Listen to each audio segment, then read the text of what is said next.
After many requests for bite-sized videos, you got it. We're going to be talking about the top 5 simple arguments against the doctrine of the papacy, particularly the Vatican I doctrine of the papal monarchy. And my first point is just very simple. If the dogma of papal infallibility as defined at Vatican I is always true, was always true, will always be true, the very foundation upon which the church was built, as Roman Catholics typically claim, we always knew this was the case. And why did it take 19 centuries for the church to clarify and say what this doctrine is? In fact, wouldn't it have been one of the first doctrines that was proclaimed as dogmatic? Wouldn't it have been in the creed? It's not even in the creed. And yet this is supposed to be the foundation of the one true church.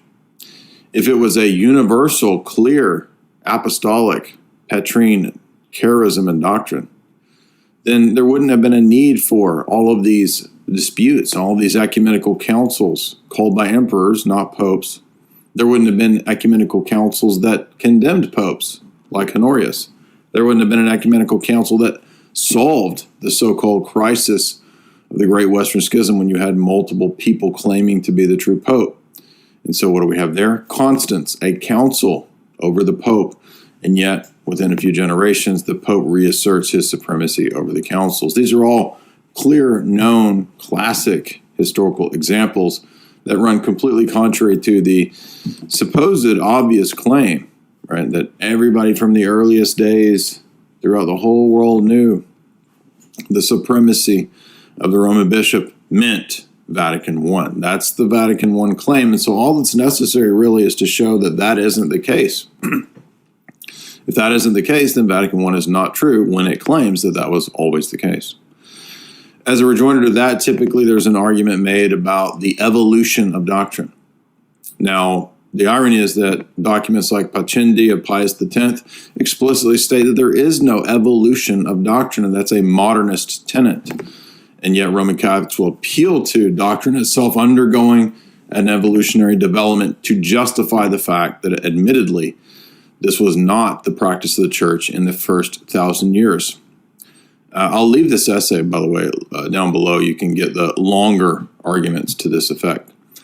An easier way to see that the Roman Catholic Church is not the true church is the papacy has now basically confirmed with no ambiguity that it does not teach the doctrine of the death penalty. Prior to this modern reassessment, according to John Paul II and now Francis, the death penalty was classed as part of natural justice, aka natural law. Now, even in Roman Catholic theology, they don't believe that the Pope can undo, change, or alter natural law, much less supernatural law.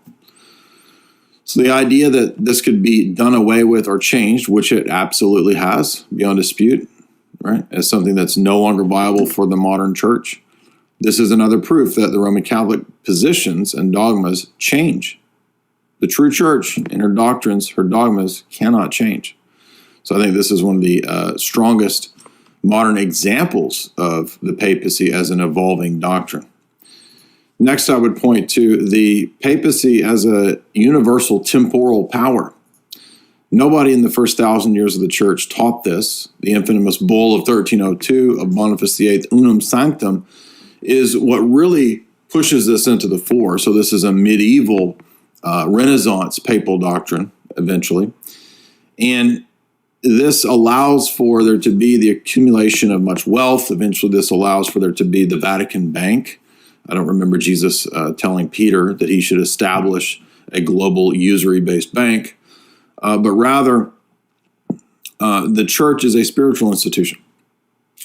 There's nothing like this in the first 1,000 years, and this is why the church basically had to, in the West, rely on forgeries. The donation of Constantine, other famous forgeries, had to back up this absurd claim to universal temporal supremacy. And really, this just lends credence to the critique of St. Justin Popovich that this is a humanist institution. Now, another argument is that the modern papacy itself, at least the papacy of the post-Vatican II era, what most Roman Catholics acknowledge as the legitimate papacy, most even traditional Catholics admit that the Eastern churches, as in terms of the Orthodox, have retained their faith, their succession, and their spirituality for the last millennium without the papacy. So if we've maintained our faith without the papacy for the last 1,000 years, without the communion of the Roman See, that itself is an attestation to the fact that the church does not require the papacy to exist, to know and recognize truth. Beyond that, I would say the canons of the councils themselves, not just one canon, not just a couple councils. I'll leave a link below to the canons of all the ecumenical councils specifically that we picked out that reflect the mind of all of those councils, right? That specifically are contrary to Vatican I's doctrine of the papacy. How can it be the case that Vatican I was always true, was always known, if basically the mind of the church at every ecumenical council is enacting all of these canons contrary to the attitude and doctrine of Vatican I? It's very easy to see this, right? Not just Canon 6 of Nicaea, but many canons throughout the ecumenical councils are directly contrary to the claims of Vatican I. Now, in the case, as I mentioned earlier, of somebody like Pope Honorius, we have many mentions, right? It's not like it's just some disputed question about the Sixth Council. No, rather, his condemnation is found in the Acts of the Council, near the beginning. His letters were ordered to be burned, Pope Honorius. He is considered in the Seventh Council and in the Synodicon as also heretics to be rejected, along with other heretics. And so the anathematization of Pope Honorius proves that a council can declare and is above a pope. A council can declare popes to have apostatized and become heretics. And again, this is completely contrary to the entire attitude of Vatican I's post-first millennium evolution doctrine, that no one can judge the first see, nor is anyone superior to the first see. And as I said, right, Pope Leo II confirmed the decrees of this council and expressly states that he rejects and anathematizes Honorius. The Eighth Council admits that you cannot change the creed. And I'll leave the link to the Dragas article below. So if you can't change the creed, and that's admitted by the Pope at the time of St. Photius, then this should not be an issue, right? I would add, too, that there's other issues that are, I think, pretty glaring. The Chieti document of Rome, right, approved by the papacy, as recently admitted, as well as famous Catholic writers, apologists, that the Vatican I attitude was not the attitude of the first 1,000 years of the church. Right? Here it is right here. Here's this. Here's the document. You can go read it. I'll put that below. And the Chieti document as well has said that, look, we have to admit that the praxis of the church for the first 1,000 years was conciliarism. It was collegiality. It was not the papal monarchy as characterized by Vatican I. And in fact, if you know Cardinal Ratzinger, Principles of Catholic Theology, and he has this quote that I'll include. So here's Pope Benedict XVI, Principles of Catholic Theology, where he admits this. And then the same book later on, pages 216 and 217, admits the same point. Now, it doesn't matter what the dogmatic status of these writings is, because this is admitting the position of orthodoxy. Indeed, Father Francis Dvornik, the famous Uniate, his book, The Photian Schism, has essentially admitted all of the arguments of the East. The Eastern Uniate Roman Catholics revere all of these so-called schismatic and heretical people that the Orthodox Church holds up, that the Latins, the Roman Catholic Church, anathematizes. So that alone tells you that the Roman Catholic Church contains conflicting, contradictory creeds and confessions.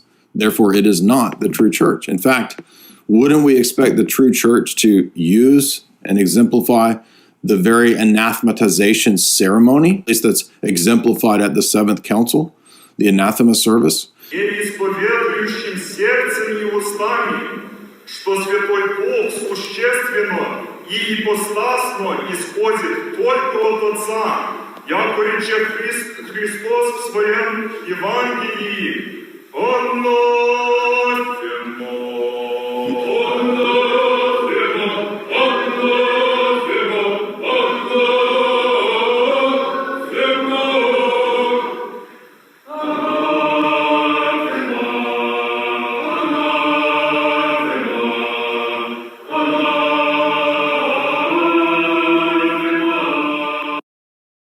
Well, post-Vatican II, the Roman Catholic Church doesn't even do an anathema service.